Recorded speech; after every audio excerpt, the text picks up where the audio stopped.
ఉంటాయని నేను అనుకుంటాను. సరణ గారు ఏం చెప్తారు?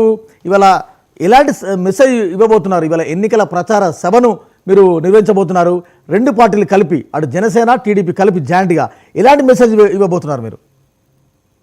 ఇప్పటి వరకు రాష్ట్రంలో గత ఎన్నికల్లో ఎప్పుడు చూసినా సరే ఎలక్షన్ కోసం ప్రతిపక్షాలు అండ్ అధికార పక్షం ఎదురు చూసేమో కానీ సార్ 24 ఎలక్షన్ కోసం ప్రజలు ఎదురు చూస్తున్నారు. డెఫినెట్ గా ఈ 19 నుంచి ఇప్పటి వరకు సాగిన పాలనతో విసిగిపోయి ఉన్న వివిధ వర్గాలు, రైతులు కానివ్వండి, విద్యార్థులు కానివ్వండి, ఉద్యోగులు కానివ్వండి, అంగన్వాడీ అండ్ ఆశా వర్కర్లు కానివ్వండి, సామాన్య మహిళలు కానివ్వండి, వాళ్ళ రకరకాలుగా ఈ రాష్ట్రంలో ఒక అసమర్థ నాయకుడిని ఎన్నుకొని అతని ద్వారా పీడింపబడిన అన్ని వర్గాలు కూడా 24 ఎలక్షన్ ఎప్పుడు వచ్చిద్దా, ఈ ప్రభుత్వాన్ని ఇంటికి పంపించేసి ఉమ్మడి ప్రభుత్వాన్ని తీసుకొచ్చుకొని మళ్ళీ రాష్ట్రాన్ని అభివృద్ధి దిశగా వాళ్ళ సమస్యలన్నింటినీ పరిష్కారం దిశగా తీసుకెళ్లాలని చెప్పేసి వెయిట్ చేస్తారు. టీడీపీతో మీ కలయికను అక్కడ వైసీపీ కానీ అక్కడ మిగతా జనాలు యాక్సెప్ట్ చేస్తున్నారా?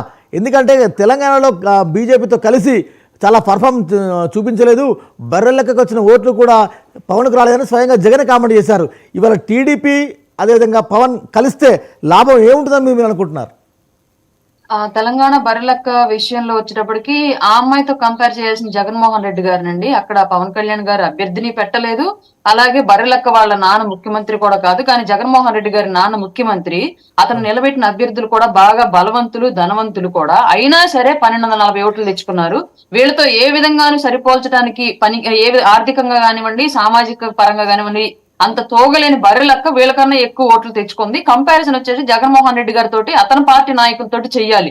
ఎందుకంటే మేము పోటీ చేసిన 8 చోట్ల 100 కన్నా ఎక్కువ ఓట్లు వచ్చాయి, వీళ్ళు 56 చోట్ల 100 కన్నా తక్కువ ఓట్లు తెచ్చుకున్నారు. కాబట్టి రాంగ్ పోలికను అనేది జగన్మోహన్ రెడ్డి గారు ఎంచుకొని ప్రజలు నవ్వులు పాలయ్యారు. ఏదో పిల్లలు వైసీపీలో ఉండే పిల్లలు ఏదో పోస్టులు వేస్తే ఆ పోస్టులను ఆయన మాట్లాడని చెప్పేసి నవ్వులు పాలయ్యాడు ప్రజల్లో. అది అందరికీ తెలిసిన విషయమే. తర్వాత బీజేపీ తోటి అలయన్స్ విషయానికి వచ్చి తెలంగాణ రాష్ట్రంలోకి వచ్చేటప్పటికండి అక్కడ ఇప్పటి వరకు మేము రాజకీయ కార్యక్రమాలు ఏవి చేయలేదు. అక్కడ ఉన్న సమస్యల మీద జస్ట్ పోరాడింది తప్ప రాజకీయ ఎక్కువ ఆంధ్ర రాష్ట్రం మీద దృష్టి పెట్టి ఆంధ్ర రాష్ట్రానికి పరిమితం అవడం మూలంగా విభజన తర్వాత ఆంధ్ర రాష్ట్రానికి అన్యాయం ఎక్కువ జరిగింది. ఒక బలమైన నాయకత్వం కనుక రాష్ట్ర ప్రజలు బాగుంటారని చెప్పేసి ఒకసారి సపోర్ట్ చేసి ఆ తర్వాత కొన్ని కారణాలు ఇచ్చి అది కొంచెం డిలే అయ్యింది. ఆ తర్వాత మరి విధ్వంసకరమైన పాలన జరుగుతోంది కాబట్టి ఈ విధ్వంసకర పాలన ఆపి అభివృద్ధి తీసుకెళ్లాలని ఒకే ఒక ఉద్దేశంతో ఈ అలయన్స్ రావడం జరిగింది ఆంధ్రప్రదేశ్.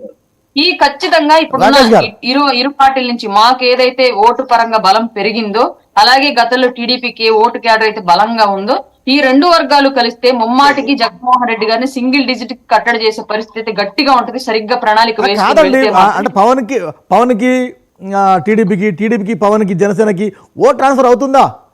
లెక్కలేసారా? 100% అవుతుందండి. వాళ్ళు చెప్పాను కదండి మీకు, ఇవాళ ప్రజలు ఎదురు చూస్తున్నారు ఎలక్షన్ కోసం అని. ప్యూర్ గా 2024 పార్టీలో ఉన్న నాయకులకి వాళ్ళకి పదవులు కట్టబెట్టడానికి జరుగుతున్న ఎలక్షన్ కాదు, కేవలం ప్రజల అభివృద్ధి కోసం జరుగుతున్న ఎలక్షనే. ఇరు పార్టీల్లోని త్యాగాలు తప్పవు, ఇరు పార్టీల్లోని సాహసాలు తప్పవు. కాబట్టి డెఫినెట్ గా 100% ఓటు ట్రాన్స్ఫర్ అనేది జరిగి తీరుతుందండి. ఎందుకంటే వాళ్ళు జగన్మోహన్ రెడ్డి మీద విసిగిపోయి ఉన్నారు ప్రజలు, వాళ్ళందరూ కంపల్సరీగా వేస్తారు. రైట్. రాకేష్ గారు ఏం చెప్తారు?